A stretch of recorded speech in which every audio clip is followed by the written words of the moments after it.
welcome back to Kinder Coach. I'm Audrey, and today's video is all about which letters we should introduce first when teaching phonics skills to our children or students. In my previous video, I discussed whether we should introduce letter names or letter sounds first. If you missed that video, go ahead and jump back and watch it. It was the third video in my phonics series. So now that we know that the best way to introduce letters and sounds to our students is at the same time, so the letter name along with the sound that it spells gives our students the greatest chance at successful reading. But there's a big question that still needs to be answered that a lot of parents have at this stage. That question is, which letters do I introduce first?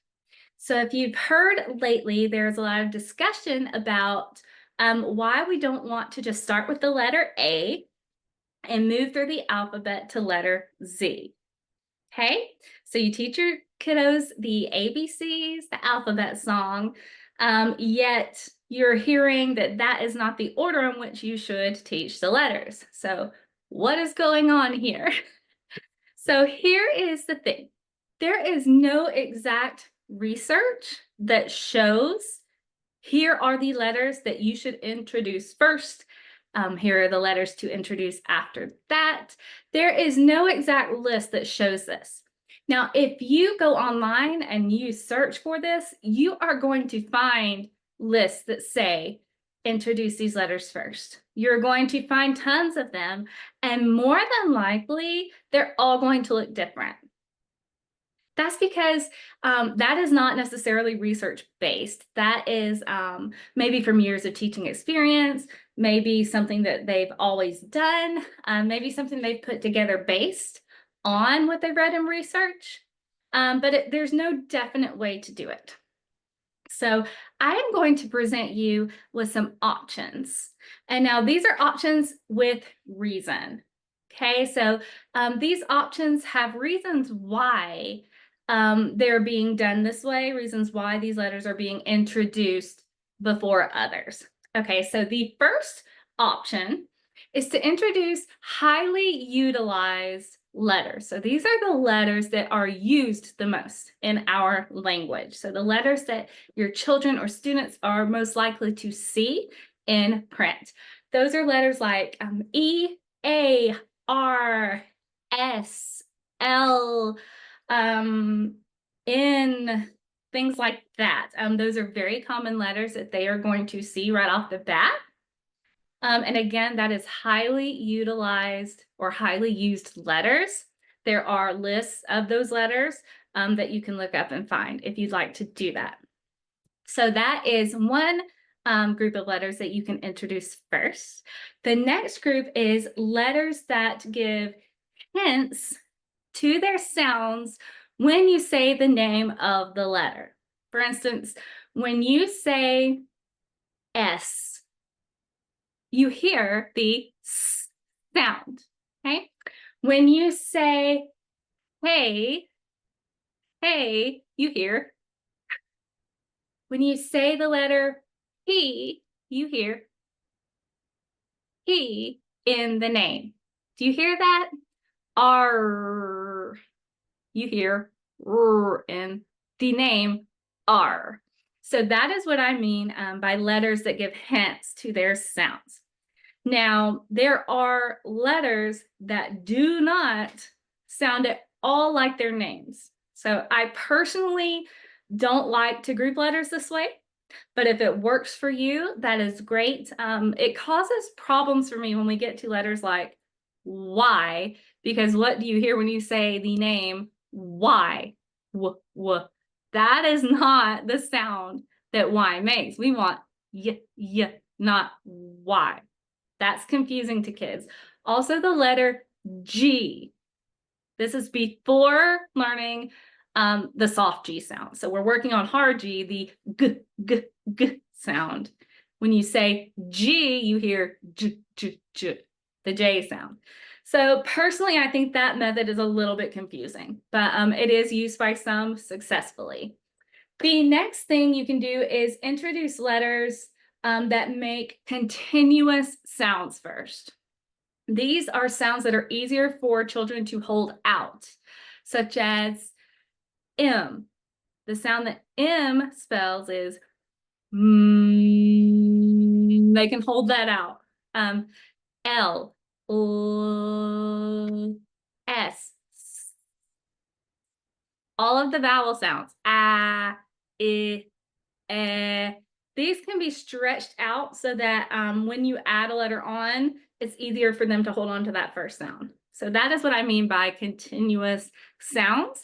I really like this method because when the kids start blending, it's very helpful to be able to hold those sounds out. So no matter which of these methods you choose, there are a couple of things I want you to consider. One is try to separate letters that are very similar in shape or formation. So for example, B, D, P, Q. Those four letters are formed in very similar ways. Lots of kids are already confusing B and D, which is completely common in kindergarten and first grade. That's not worrisome, but we don't want to add to that by introducing those two letters at the same time the first time they see them. That can be very confusing. Same thing with P and Q, right? Because they're reflections of one another. So avoid combining letters when you're first teaching them that are going to confuse them. Okay. The second thing I'd like to say is make sure you bring one of those vowels in right away. So within that first week, you're getting a vowel in there. Within that second week, you're adding another vowel because every word has a vowel. The kids need those vowel sounds. You don't want to introduce a lot of vowels at one time though, because that can get very confusing because the mouth movements are very similar. A, ah. They look and feel very similar. But you do want to get a vowel in there as quick as possible so that they can blend and spell words. The next thing I want to say is do not introduce a letter, move on to another letter, and then drop the previous one. You want to bring those letters back into instruction as much as you can, and that is called distributed practice. When you are bringing it back in and you just keep practicing in different ways over and over again so that those letters don't get lost or forgotten. Okay. As you can see behind me, this is a curriculum that I just recently purchased, but it has been in the making for quite a while. Normally when people refer to this, they call it UFLI. And it stands for the University of Florida Learning Institute, ufly.com. This is their foundations curriculum. So this is the phonemic awareness and phonics curriculum. I really like this program because it combines all of the options that I just talked about.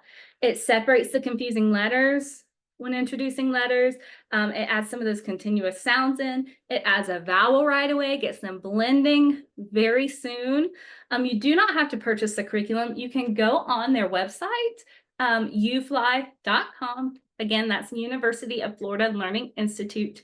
They have a lot of free resources for parents and students, and I highly suggest checking that out. It is all based on the science of reading. It is all evidence-based. No, I am not getting paid to promote this. I just happen to really, really like it and think that it is a great resource. And I know a lot of other teachers who feel the same way, especially early primary educators, those kindergarten teachers and first grade teachers, and even second grade teachers. This can be very helpful for students who are in need of some intervention or extra help. So that is an option that you can look at as well.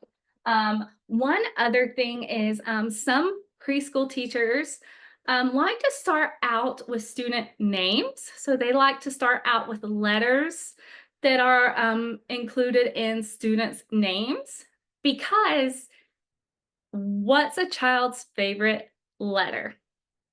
More than likely, it's going to be the letter their name starts with. That is their letter. That's my letter. My name starts with K. That's my name when they see the letter K, right?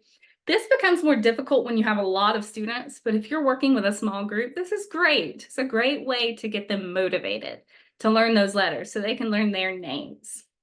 I hope this was helpful. If you have any questions or comments, please list them below and I will get back to you. And I'd also love to hear if there's a way that I didn't list that you like to introduce letters, or if you've tried any of these ways and which ones worked and which ones didn't. I would love to hear from you regarding that. So feel free to leave me a comment below.